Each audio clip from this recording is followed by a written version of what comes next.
Nos encontramos en la epístola del apóstol Pablo a los Efesios. Es Efesios y es el capítulo 6 y vamos a considerar en esta ocasión el versículo 13. Efesios capítulo 6 y versículo 13, donde el apóstol Pablo dice: por tanto, tomad toda la armadura de Dios para que podáis resistir en el día malo. Y habiendo acabado todo, estar firmes. Posiblemente personaje más conocido aquí en La Mancha sea Alonso Quijano, Don Quijote de La Mancha. Ya sabéis que él se creyó un caballero andante. ¿Y qué necesita un caballero para sus aventuras? Pues necesita una armadura. Y se nos cuenta acerca de cómo Don Quijote buscó tener esa armadura. Dice Cervantes, y lo primero que hizo fue limpiar unas armas que habían sido de sus bisabuelos, que tomadas de orín y llenas de moho, luengos siglos habían que estaban puestas y olvidadas en un rincón.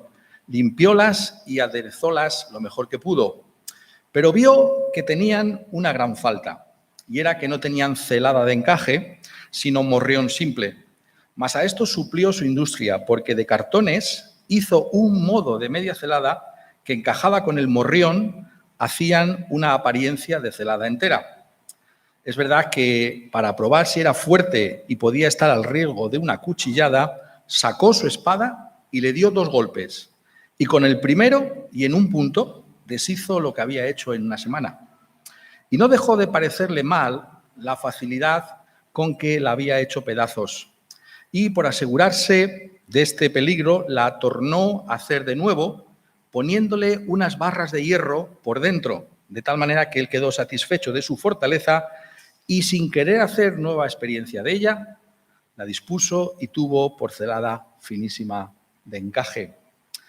Un soldado necesita una armadura, pero ¿qué pasa si la armadura con la que buscamos enfrentarnos a nuestro enemigo no vale para nada? Esto es lo que, de una manera tan cómica, nos está aquí relatando Cervantes. Don Quijote se fabrica realmente una celada, es decir, lo que cubre el rostro para poder enfrentarse a sus enemigos, pero lo hace con un cartón, y cuando lo golpea, acabamos de leerlo, simplemente un momento, pues se deshace, no vale para nada esa armadura. Y sin embargo, hace otra nueva experiencia con un poquito más de hierro y cree que es posible enfrentarse a sus enemigos a partir de ese momento, sin ni siquiera querer probar, por supuesto, nuevamente, si esa celada va a ser lo suficientemente fuerte en el combate. Y por tanto, aquí encontramos también que el apóstol Pablo, notadlo bien, en este texto nos dice: tomad toda la armadura de Dios, es decir, la armadura que Dios mismo provee. No es suficiente con ser conscientes de los enemigos a los que nos enfrentamos, de los que ha hablado el apóstol Pablo en los versículos anteriores, particularmente en el versículo 12, cuando ha dicho que no tenemos lucha contra sangre y carne, sino contra principados, contra potestades, contra los gobernadores de las tinieblas de este siglo, contra huestes espirituales de maldad en las regiones celestes. No solo hay que conocer al enemigo, sino también darnos cuenta de cuáles son las armas adecuadas, convenientes, para enfrentarnos con un enemigo como este. Y por eso el apóstol reitera aquí lo que dijo ya en el versículo 11: tomad toda la armadura de Dios. El acento está puesto en la última palabra. Sí, vestíos, versículo 11, toda la armadura, pero de Dios. La armadura que Dios mismo provee. La armadura que llevó nuestro Señor Jesucristo en aquella batalla en la que resultó victorioso contra Satanás, que resultó en la redención de su iglesia. Esa armadura que ha sido probada ya en combate y que ha resultado eficaz para derrotar a Satanás es aquella que también se nos ofrece a nosotros ahora por la fe en el Señor Jesucristo, no para salvación. La salvación solamente la efectuó nuestro Señor Jesucristo por medio de su obra en la cruz del Calvario, sino para poder vivir a la luz de esa salvación como creyentes. Somos conscientes de que necesitamos una armadura adecuada para ese conflicto en el que nos encontramos. El apóstol reitera, es la armadura que Dios mismo provee, la armadura de Dios. Y por tanto, un pasaje como este nos está invitando a que podamos considerar armaduras, sí, pero armaduras que son tan inservibles como la que el mismo Don Quijote se preparó a sí mismos, que no valen para la batalla. Y sin embargo, muchas veces los cristianos, a lo largo de la historia de la Iglesia, lo hemos visto con toda claridad, hemos buscado armaduras para enfrentarnos a nuestro enemigo que no valen para un combate como este.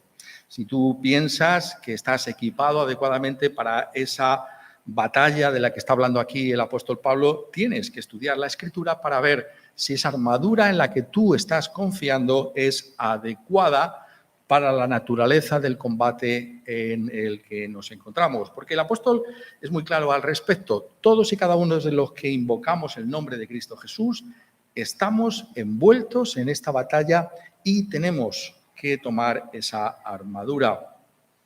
Por tanto, se nos llama a investigar, a examinar el tipo de armadura que estamos empuñando, precisamente porque el énfasis es en la armadura de Dios, la armadura que solo Dios puede darnos. Y lo primero que tenemos que darnos cuenta es que el combate en el que nos encontramos es de naturaleza espiritual, es un combate espiritual. Notad cómo el apóstol ha descrito a nuestro enemigo en el versículo anterior y la palabra a la que debemos prestar suficiente atención ahora es que habla de huestes espirituales de maldad. Llamaba vuestra atención sobre el hecho precisamente que esa palabra espiritual normalmente en el Nuevo Testamento tiene una connotación positiva, es decir, cuando se habla de espiritual en el Nuevo Testamento significa el Espíritu Santo, significa que nos enfrentamos a nuestros enemigos o que el cristiano tiene el Espíritu Santo en sí mismo desde el momento de su conversión y por tanto su batalla es una batalla espiritual en la que tiene que encontrarse. Pero aquí es ese lugar en el Nuevo Testamento donde vemos cómo la palabra espiritual no es usada en términos positivos, sino negativos. Es decir, nuestros enemigos son huestes espirituales, es decir, en el sentido de que no son carnales, no tienen un cuerpo como nosotros, son ángeles caídos, que lo llamamos el diablo. Y por tanto, si nuestros enemigos son espirituales, ¿cómo nos vamos a enfrentar con ellos con armas que no lo sean? Esto es lo que está diciendo aquí. Sin embargo, uno puede decir, me parece tan obvio, ¿no?, lo que estás diciendo, y sin embargo la historia de la Iglesia demuestra que nunca fue esto tan obvio hasta incluso nuestros propios días. Ha habido intentos y hasta nuestros días, ¿no? Algunos cristianos piensan que pueden enfrentarse a estas huestes espirituales de maldad por medio de acciones físicas. El ejemplo más claro, ¿no?, lo tenemos sin duda alguna en las Cruzadas. Está esa gran película, El reino de los cielos, de Ridley Scott, una película que nos habla de lo que fueron las Cruzadas y cómo la cristiandad entonces en la Edad Media quiso enfrentarse con aquellos que habían invadido lo que llamaban la Tierra Santa, lo que era Palestina, y cómo quisieron recuperar esos lugares santos para la cristiandad por medio de unas cruzadas, por medio de unos ejércitos que desde Europa cruzaban el mar Mediterráneo y se encontraban allí en aquella lucha contra los musulmanes. Esto es lo que relata esta película y la película es extraordinaria porque nos hace ver realmente que el reino de los cielos, que es el título que tiene la película, pues no se puede extender por medio de la espada. Vemos que hay realmente algo que no corresponde con el mismo evangelio de nuestro Señor Jesucristo. Sabemos que esto es así porque es el Nuevo Testamento mismo el que nos enseña acerca de lo que verdaderamente es el reino de los cielos. ¿Recordáis cuando nuestro Señor Jesucristo Mateo, en el capítulo 26, iba a ser arrestado. Dice allí, desde el versículo 47, mientras todavía hablaba, vino Judas, uno de los 12, y con él mucha gente con espadas y palos, de parte de los principales sacerdotes y los ancianos del pueblo. Y el que le entregaba les había dado señal diciendo: al que yo besare, ese es, prendedle. Y enseguida se acercó a Jesús y dijo: salve, maestro, y le besó. Y Jesús le dijo: amigo, ¿a qué vienes? Entonces se acercaron y echaron mano a Jesús y le prendieron. Pero uno de los que estaban con Jesús, extendiendo la mano, sacó su espada e hiriendo a un siervo del sumo sacerdote le quitó la oreja. Entonces Jesús le dijo: vuelve tu espada a su lugar, porque todos los que tomen espada, a espada perecerán. ¿Acaso piensas que no puedo ahora orar a mi Padre y que Él no me daría más de 12 legiones de ángeles? Cristo no puede ser defendido con la espada. El reino de Dios no puede ser extendido invadiendo cualquier propiedad de un gobierno. No podemos enfrentarnos a nuestros enemigos pensando que pueden ser vencidos de una manera carnal. O, como pasó en la conversación con Pilato, entonces Pilato volvió a entrar en el pretorio y llamó a Jesús y le dijo: ¿eres tú el rey de los judíos? Jesús le respondió: ¿dices tú esto por ti mismo o te lo han dicho otros de mí? Pilato le respondió: ¿soy yo acaso judío? Tu nación y los principales sacerdotes te han entregado a mí. ¿Qué has hecho? Respondió Jesús: mi reino no es de este mundo. Si mi reino fuera de este mundo, mis servidores pelearían para que yo no fuera entregado a los judíos. Pero mi reino no es de este mundo. Y por tanto el reino de Dios no puede ser defendido por la espada. No podemos recurrir como creyentes a la violencia, a la intimidación o a aprovecharnos de las debilidades que otras personas puedan tener. Tenemos que darnos cuenta que el reino de Dios es distinto. Eso es lo que Pablo precisamente tiene que también escribirle a los Corintios, en 2 de Corintios. Estábamos leyendo ese pasaje que es muy apropiado también para lo que estamos diciendo hoy. Dice el apóstol: porque las armas de nuestra milicia, milicia significa batalla, lucha, guerra, las armas de nuestra guerra no son carnales, sino poderosas en Dios para la destrucción de fortalezas, derribando argumentos y toda altivez que se levanta contra el conocimiento de Dios y llevando cautivo todo pensamiento a la obediencia a Cristo. No tenemos una lucha con carne y sangre, sino contra potestades espirituales de maldad.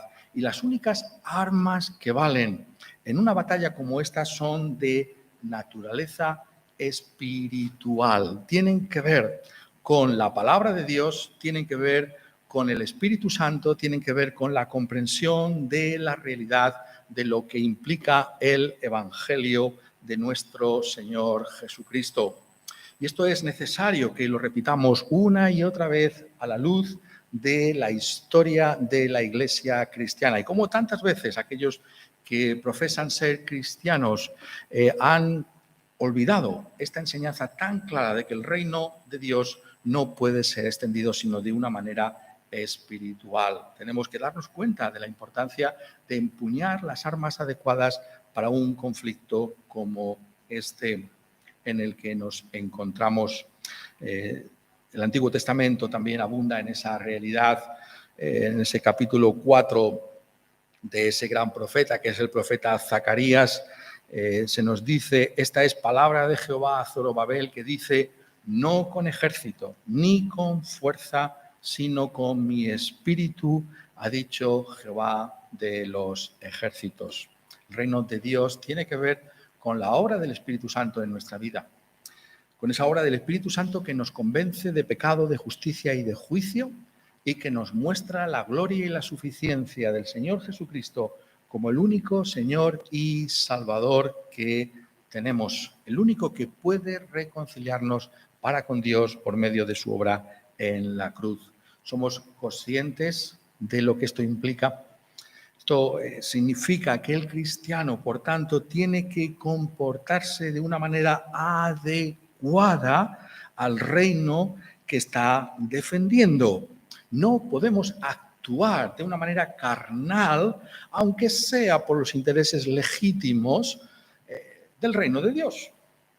Esto será imposible que pueda extenderse de esa manera. Y por eso el apóstol Pablo, exhortando a Timoteo como pastor, le dice, y a todos los cristianos en él, porque el siervo del Señor no debe ser contencioso, sino amable para con todos, apto para enseñar, sufrido, que con mansedumbre corrija a los que se oponen, por si quizá Dios les conceda que se arrepientan para conocer la verdad y escapen del lazo del diablo en que están cautivos a voluntad de él. El reino de Dios, por tanto, impide que podamos comportarnos de una manera carnal a la hora de defender incluso el reino mismo de Dios. Solamente hay una manera de hacerlo y es encomendándonos al Espíritu Santo. Este reino es un reino espiritual. Somos conscientes de esa armadura que necesitamos, somos conscientes de que tenemos que abandonar cualquier otra armadura que pueda tener una cierta reputación de sabiduría carnal en este mundo, pero que no vale para una batalla como la que nosotros tenemos que afrontar. Tenemos que llevar estas cosas al corazón porque hasta el día de hoy, tantos y tantos, ¿no? No son conscientes de que tenemos que luchar de esta manera, de una manera espiritual. Mi reino no es de este mundo, es un reino espiritual, es un reino que viene con el Espíritu Santo y con la palabra. Pero en segundo lugar, lo que un pasaje como este está poniendo de manifiesto no solamente en cuanto a los enemigos mismos, sino en cuanto a la armadura que se nos proporciona en ese lujo de detalles, ¿no? De esa descripción de ese soldado romano, de esa panoplia que él llevaba para poder enfrentarse a la batalla, es que este reino es de una naturaleza evangélica, de una naturaleza evangélica. La armadura que se nos provee es evangélica. ¿Qué quiero decir con esto de evangélico? No lo estoy usando para referirme a los cristianos evangélicos ahora, sino en el sentido de que todo lo que se efectúe en ese reino, todo lo que tiene que ver con esa armadura, está relacionado con el evangelio de nuestro Señor Jesucristo. Y esto nuevamente, la historia de la Iglesia es muy sabia al respecto. Si somos capaces de leerla y de entenderla, y también hasta nuestros días se está luchando en muchos lugares esa batalla desde otro punto de vista. El Evangelio, tal y como se nos presenta aquí en el Nuevo Testamento, se opone a lo que podemos llamar el moralismo. El moralismo. ¿Qué es esto del moralismo? Bueno, el moralismo es pensar que porque soy bueno o intento ser bueno, voy a poder afrontar esta batalla espiritual. Es creerme que porque yo tengo una cierta ética o lo que está ahora muy popular, ¿no? Decir los valores cristianos, ¿no? Que realmente el mensaje que nosotros tenemos para este mundo son los valores cristianos, ¿no? Pues los valores cristianos y con esto... Pero esto no es tampoco lo que dice aquí un texto como este. No nos enfrentamos al mundo con valores, como si esa fuera nuestra identidad. Nuestra auténtica identidad es el mismo evangelio de nuestro Señor Jesucristo. Estábamos leyendo precisamente en ese pasaje de Mateo 12, donde nuestro Señor Jesucristo con toda claridad está mostrando la realidad de lo que estamos diciendo ahora cuando habla de ese espíritu inmundo. El contexto de Mateo 12 es el contexto de la mayor oposición que tuvo nuestro Señor Jesucristo, que curiosamente no tuvo que ver con lo que muchas veces llamamos nosotros el mundo, ¿no? La gente que está fuera de la iglesia, sino con aquellos que se consideraban religiosos, ¿no? Los más religiosos fueron los que más se opusieron a nuestro Señor Jesucristo. La religión organizada era la que se constituyó en el mayor enemigo de nuestro Señor Jesucristo. Y ella estaba sintetizada en esa figura de los fariseos, estos fariseos que pusieron en cuestión constantemente la persona y la obra del Señor Jesucristo. Y el Señor Jesucristo cuenta en el capítulo 12, los versículos 43 al 45, ese espíritu inmundo, ¿no?, que ha salido y que vaga por lugares desiertos y luego dice: voy a volver de aquel del que salí, y lo encuentra todo aquello adornado, desocupado, barrido y preparado, ¿no? Y es una descripción que hace nuestro Señor Jesucristo de esa moralidad externa de los fariseos, ¿no?, esa religiosidad que se podía ver de relumbrón, esa manera de comportarse, ¿no?, que tenía que ver con apariencias de religiosidad o simplemente pensando que eran mejores que otros, pero que no había ninguna realidad de cambio espiritual interno en ellos. Y nuestro Señor Jesucristo, por tanto, advierte aquí con toda claridad contra esa religiosidad, como si esta fuera la manera en la que tenemos el reino de Dios o podemos enfrentarnos a nuestros enemigos. Un pasaje como este justamente nos está mostrando, ¿no?, esa conexión entre ese espíritu inmundo y esa forma de entender la realidad, que es la moral, como si por tener una serie de valores o principios ya vamos a ganar en esta batalla. En ese gran clásico cristiano que es El progreso del peregrino, de Juan Bunyan, se nos advierte, ¿no? ¿Recordáis a Cristiano? Ese es uno de los grandes libros que todos podéis leer, y yo os animo sobre todo a los más jóvenes a que leáis El progreso del peregrino. Ese es un libro maravilloso para leer, y él habla como el cristiano se encontraba en el camino a la cruz, y en el camino de la cruz se encontró con algunos obstáculos que señala Bunyan. Los obstáculos son representados, como sabéis, por personajes, y hay tres en particular: el moralismo, el legalismo y el urbanismo, muy perceptivo, ¿no? Bunyan, cuando habla de los enemigos de la cruz de Cristo Jesús. ¿En qué sentido son enemigos de la cruz? Porque, bueno, no hay nada malo, ¿no?, con tener valores, no hay nada malo con ser una persona amable y cordial. No es esto lo que está diciendo Bunyan. ¿Qué es lo que está diciendo Bunyan? Está diciéndonos Bunyan que el gran enemigo del cristiano es el moralismo, porque el moralismo nos aparta de la cruz de nuestro Señor Jesucristo, nos aparta del corazón mismo del Evangelio. ¿Por qué? Porque las religiones de este mundo, que muchas veces os he dicho desde aquí, que aunque son distintas entre sí, todas vienen a coincidir en esto, piensan que nosotros podemos reconciliarnos con Dios, podemos tener algo que llame la atención de Dios para que Dios nos salve, que por lo que yo hago soy acepto delante de Dios, y por eso las religiones ponen siempre el énfasis en hacer algo para Dios, en ser bueno, en intentar cumplir con una serie de ritos. Esta es la esencia. ¿Y por qué nos aparta de la cruz? Y aquí está la profundidad de lo que hace el Evangelio. Notadlo bien. La cruz implica humillarse para reconocer nuestro pecado.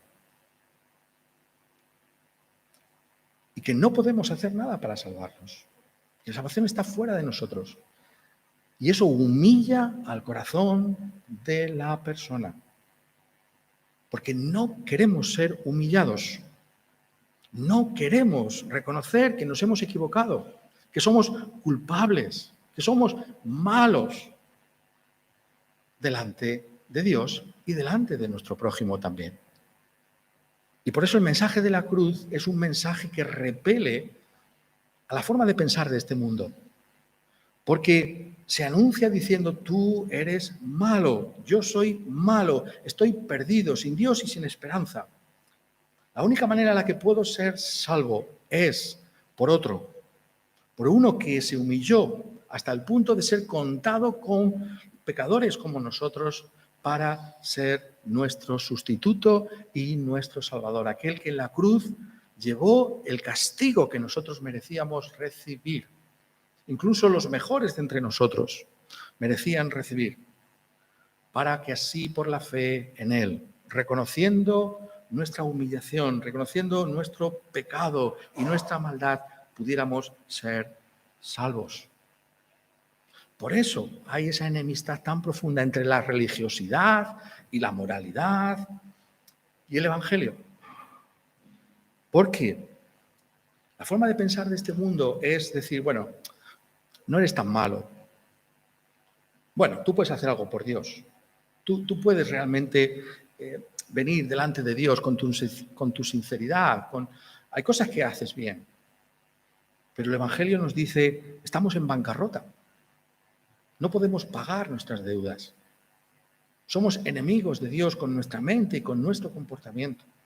Y es cuando estamos ahí en esa situación, en esa profunda humillación por nuestro pecado, que oímos la única voz de esperanza, y es que Cristo salva. Ha venido a salvar a los pecadores. A los pecadores. No a los que se creen mejores que otros. No a los que dicen, apártate de mí, que soy más santo que tú. Esa frase no es mía, es de Isaías. Y tantas veces vemos ese comportamiento, ¿no es verdad? Parece que somos mejores, pero no somos mejores. Somos pecadores perdidos. Y si hay algo distinto en nosotros, es la gracia y el Espíritu Santo en nosotros. Y por tanto, tenemos que darnos cuenta que esa armadura es totalmente inadecuada. No podemos enfrentarnos a un enemigo como este simplemente confiando en que tenemos una moralidad, en que tenemos una ética, en que tenemos un comportamiento distintivo. Tenemos más bien que reconocer que es un fracaso, que no es esto lo que nos permite afrontar esta batalla espiritual. Satanás conoce perfectamente cuán inadecuada es esa armadura para enfrentarse con él y tiene múltiples asechanzas que poner a aquellos que confían en sí mismos y no en el Señor Jesucristo, tentando a la inseguridad, tentando incluso a la desesperación. Porque si confiamos en nuestro corazón, dice la Escritura, entonces somos totalmente necios. Ay de aquel que se fía de sí mismo. Ay de aquel que pone su confianza en su propio corazón. Más bien, tenemos que aceptar el diagnóstico que nos trae el mismo Evangelio, que estamos perdidos. Y que nuestra única esperanza está puesta en el Señor Jesucristo mismo. Y por eso la única armadura que se nos proporciona y propone aquí en este pasaje es el Evangelio mismo.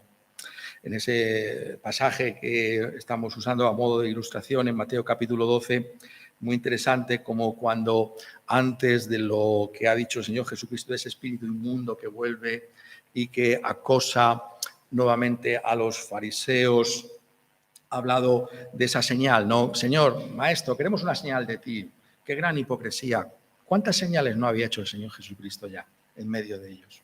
¿Cuántos milagros que claramente le identificaban como el Mesías? Queremos una señal. Esto es una gran burla. ¿Pero qué señal les da el Señor Jesucristo? Dice, solo tenéis una señal que os voy a dar más. Y es la señal del profeta Jonás. ¿Qué es? Es la obra del Señor Jesucristo, aquel que murió en una cruz y resucitó al tercer día. Por tanto, las armas, la armadura, tiene que ver con Cristo Jesús mismo.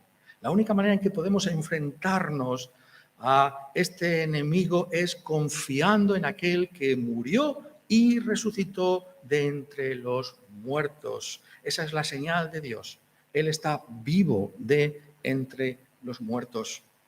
Y la otra señal, la otra manera, quiero decir, en la que nos enfrentamos a ese espíritu inmundo que vuelve, es lo que viene después del pasaje. Recordar, esto es bueno que lo recordemos todos siempre, esto no está aquí puesto por casualidad, ¿no? Los evangelistas, todos los escritores de la Biblia, cuando escriben, no dan puntadas sin hilo. Esto está todo perfectamente pensado. Y por eso pone aquí, después de lo del espíritu inmundo, lo de la madre y los hermanos de Jesús. Aquí están tu madre y tus hermanos. Bueno, pues hay que dejar todo porque es que los lazos de la sangre son los más importantes. Un momento. ¿Quiénes son mi madre y mis hermanos? ¿Quiénes son? Eso dice Jesús. Y dice, porque todo aquel que hace la voluntad de mi Padre, que está en los cielos, ese es mi hermano y hermana y madre. He ahí la armadura de Dios también. Es la voluntad de Dios. Es la voluntad de Dios tal y como aparece en su propia palabra, la Escritura. Ahí es donde está nuestra fuerza. La armadura de Dios es la armadura que está en Cristo, que usó Cristo y que se presenta exclusivamente la palabra de Dios. Nuestras armas tenemos que buscarlas en la palabra de Dios. ¿Por qué en la historia de la Iglesia hemos visto ejemplos tan deprimentes de un entendimiento tan limitado de la armadura? Es porque no se estudia la palabra de Dios, no se conoce la Escritura. Y por tanto se recurre a cualquier cosa excepto a lo que la Biblia misma llama la armadura de Dios, la armadura que Él provee para nosotros. Somos conscientes, ¿no?, de la riqueza y de la amplitud de lo que nuestro Señor Jesucristo nos está trayendo en su propia palabra, que es el Evangelio. No simplemente decir el Evangelio, como vamos a ver, si Dios quiere, en las próximas semanas, ese Evangelio tiene que ver con la verdad, tiene que ver con la justicia, tiene que ver con la paz, tiene que ver con la salvación, tiene que ver con la palabra de Dios y con la oración. Hay una riqueza, hay una profundidad en ese Evangelio que tenemos que estar constantemente indagando. El Evangelio es nuestro distintivo. El Evangelio es lo que nos hace evangélicos. Las armas de nuestra milicia son, por tanto, de una naturaleza evangélica.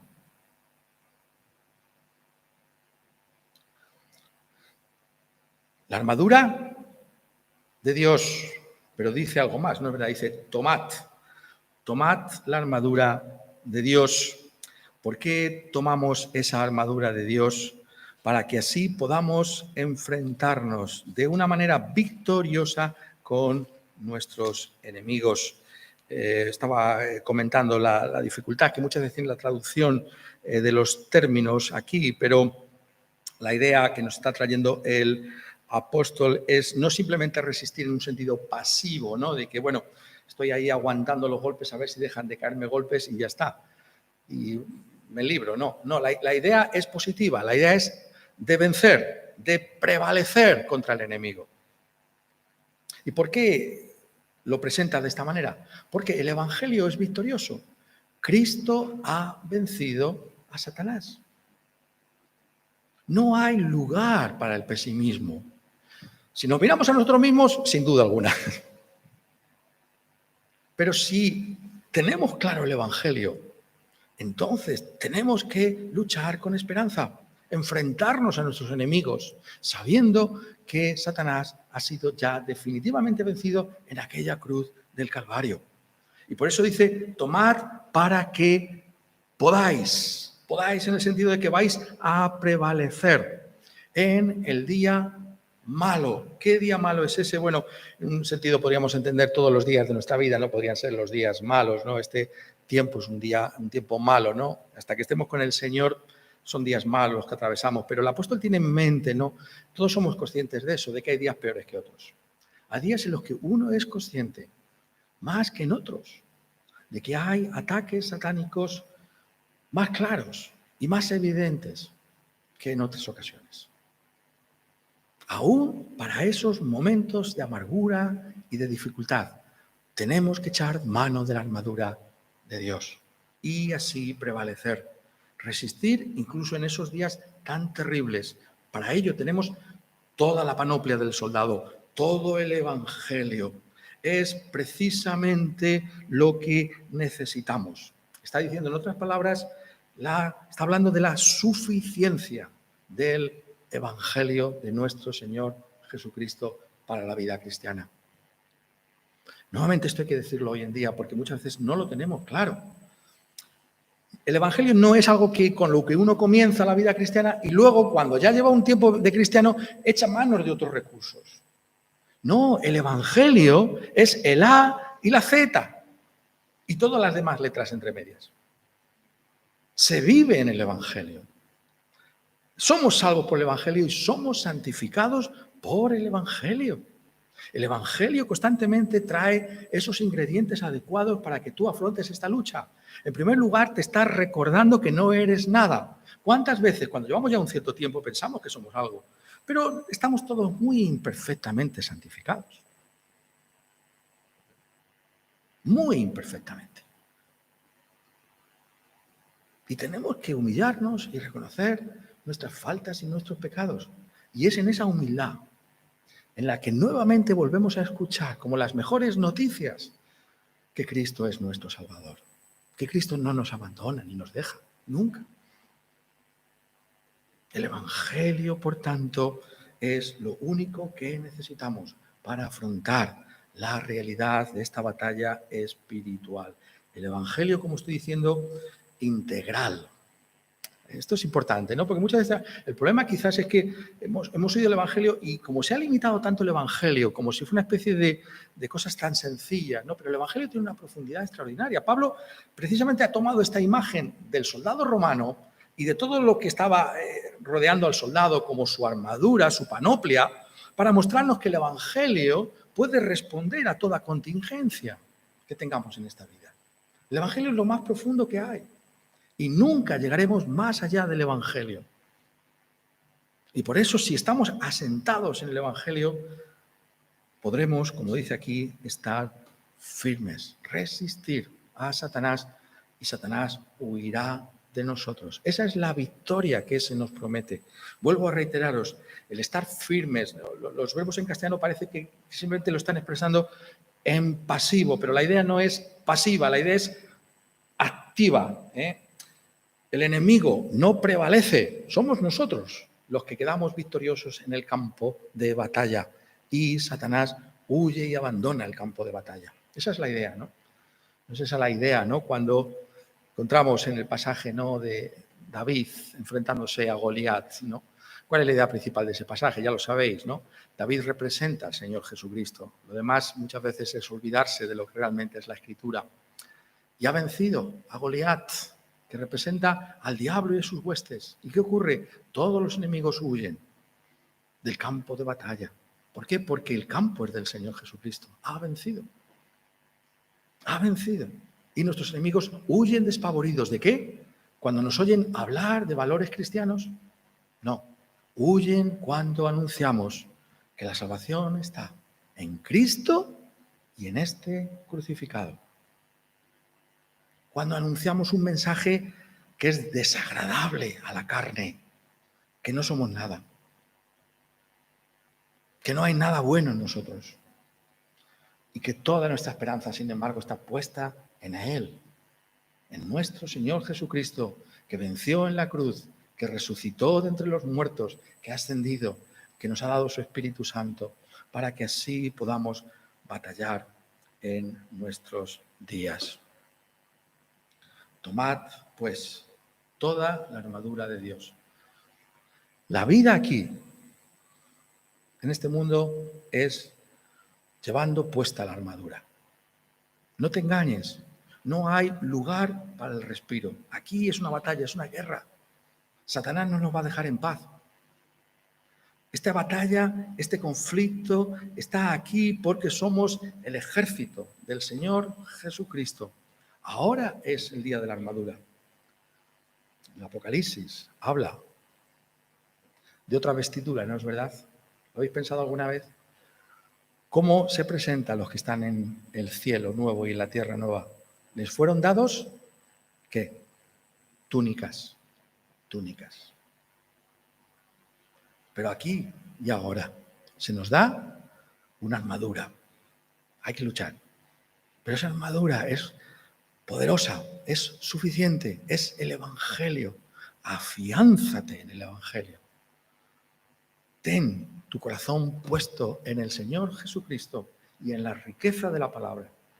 Y esa es la armadura con la que vas a poder enfrentarte a tu enemigo y vas a prevalecer contra él.